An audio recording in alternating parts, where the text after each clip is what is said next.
let's do our final step, which is creating a workflow. And you'll be pleased to know I've made one for you already. So click on workflows, go to your search bar and type in Black. And I've made a workflow for you called Black Friday Order Confirmation. Now, again, I recommend that you click on the three dots and press Duplicate Workflow, because this will now give you a copy so that if you stuff this up at all, you do have a clean copy. But I'm going to open this up and explain what you need to do with this workflow. This workflow is basically going to do the admin and the fulfillment for your thing. So what you're going to do first of all is set the trigger. The trigger is what fires off this automation. So I've actually even put the notes on here for you, so you don't even have to remember this. But here, the trigger is going to be payment received. We're going to fire this off when somebody buys our special offer. So let's click on add a new trigger. I'm going to make this a tiny bit bigger for you guys. And the trigger is, as we see here, payment received. So type in payment and you'll see the payment received action pop up. Now we need to tell the system, what have we received a payment for? So we have to press filter and select global product. Please follow instructions here. Select global product is, and then go and find your special Black Friday offer. Okay, there's my Sarah's Business Success Bundle. This is why we had to go and create the placeholder for it in our courses area so that it shows up here. This is, if you're not seeing it here, you either need to refresh your screen or you forgot to press publish on this product in the course area. So we're telling the system that the product is our special offer and you must do a second filter. Please do not miss this step. Next, you're going to add a second filter. The payment status is successful. So now we're saying to the system, someone has actually bought this thing and we received the money. Save. Ta-da! Oh, look. So now we have a trigger that someone has bought from us. So this will only fire if we've received the money. Now there's a couple of other steps here. Don't need to touch this one. We have a step here which removes their do not disturb. Basically, do not disturb means if someone's unsubscribed from your list, then they're going to have do not disturb turned on, which means they won't receive your confirmation email. Believe me, this happens more frequently than you expect. People unsubscribe from your list and then go and buy something from you later down the line. And if they've unsubscribed, they're not going to receive their confirmation email because they've blocked you, right? They're on unsubscribe. So what we're going to do here is we're actually just going to remove their unsubscribe because we're going to assume here, since they've bought from us, they obviously want to receive their confirmation email. So you don't need to do anything here. I'm just explaining what it is. Oh, I'm not deleting that. I'm just going to cancel. So leave that as it is. You don't need to touch it. Now, this one here is optional. This is if you've created a customer journey in your system, you're now going to want to move them to the correct stage in your customer journey. Now, we do have training. If you just go to the Techmatics YouTube channel, type in Techmatics customer journey, there is a full tutorial on how to create a customer journey. You do have to have created the customer journey before you can do this step. I'm going to assume that you've made one. So for me, I have Sarah Cordner's customer journey. And because they've bought something from me, I'm going to now move them to the stage of what they've purchased. So for me, this is only a $97 offer in my example. So I'm just going to move them to the correct stage of what they've purchased. All this is doing is now saying that they have now gone from being a lead to becoming a paying customer. And the important bit to change here is that the status is 1. Because what this does now is this now will actually tell the system that we've had a conversion.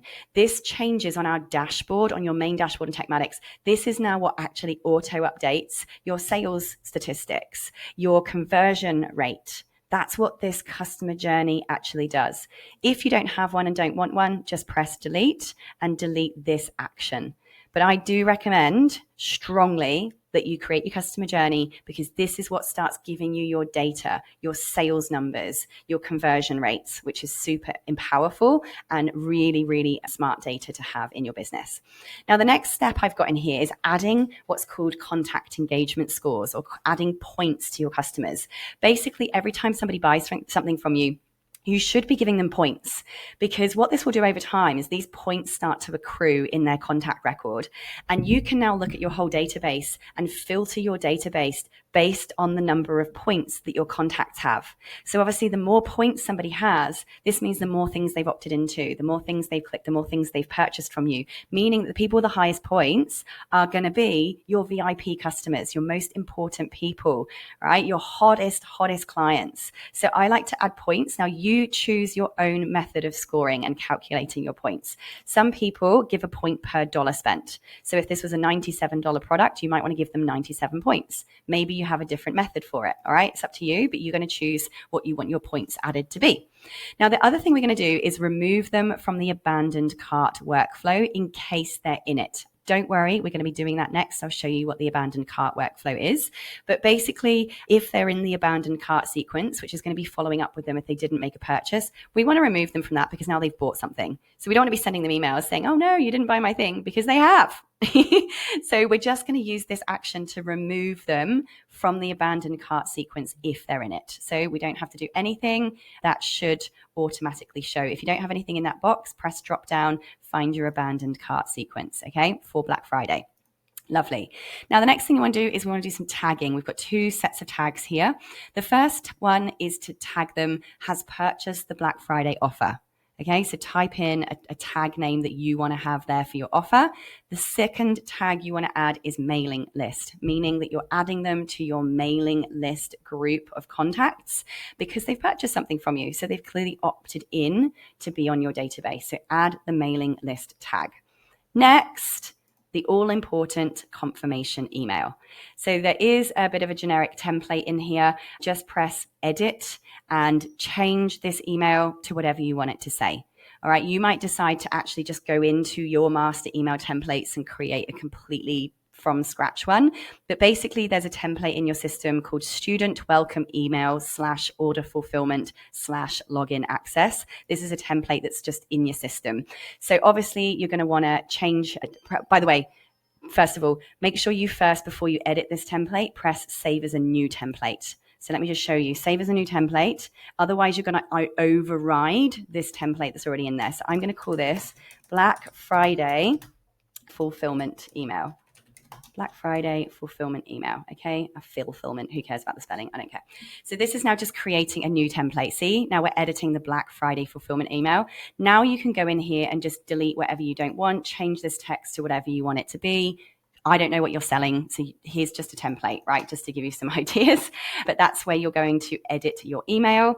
And you're also going to change your subject line, and you're going to press save action. Okay, so I'm just going to cancel out of that. Now from here, you get to choose what you want to do next. Do you just want to leave it there? Do you want to wait for a certain period of time and then send another email? If you do, just press add an action, type in the word email, and you can go and send more follow-ups. You could add in another wait step, wait for another 3 days, send them another follow-up, maybe offer an upsell, whatever it might be. Now, the other thing we haven't done here, big green post-it note, is we want to automatically give them access to the stuff they've bought, right? Because up here, they've purchased something. So now this green one, and I've made it green so you can't miss it. Now you have to make sure that you actually add the action step to grant them access to those resources they've bought. This is so important. Doesn't matter whether it goes before or after, doesn't matter where on the flow it goes. I'm just going to chuck it in here. Press the add action and type in course and course grant offer. That's what we're going to select. And now we need to tell the system, what are we giving them access to? So let's go find my Black Friday bundle. What was it called? No, it was Sarah's Success. It was Sarah's Success bundle, wasn't it? Sarah's Success bundle. Oh, I can't even find it now. I've got too many things in here. I'm just going to pick that, okay? Basically, you just got to find your course and press save action. Ta-da! And now it's going to give them access to that particular product. Remember, if you need help, you've got live chat support right here. I strongly recommend that once you've done your best to set this up, you actually do just book a $50 call with a techspert, just so the techspert can go through it all with you and make sure everything's correct and everything's loaded. But essentially, that's it. Done. You're going to press publish up here. I'm not, because this is a pretend one, but press publish, press save, and boom, you've now got an automation that's going to fire off when somebody buys from you.